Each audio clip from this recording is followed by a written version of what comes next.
Menang di 2 laga berturut-turut, tim Takraw Putra Sumatera Barat raih poin penuh.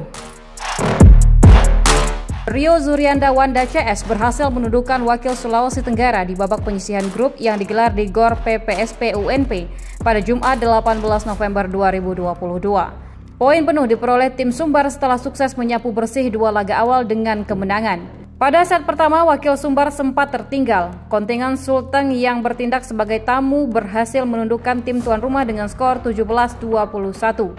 Tampil di rumah sendiri, tim yang diasuh oleh Syahril Bais tak tinggal diam.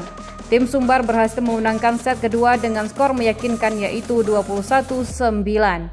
Pertandingan kedua pool C ini harus dilanjutkan ke sesi berikutnya untuk menentukan siapa yang berhak menjadi pemenang. Akhirnya Rio dan rekan-rekannya mampu menunjukkan permainan terbaiknya dan keluar sebagai pemenang pada partai tersebut dengan skor 21-14. Kemenangan ini sekaligus menjadikan tim sepak takraw Ranah Minang berada di puncak klasemen pool C. Pada pertandingan akhir babak kuadran putra, Sumbar akan menjamu wakil dari Sumatera Selatan pada hari Sabtu 19 November 2022 di tempat yang sama.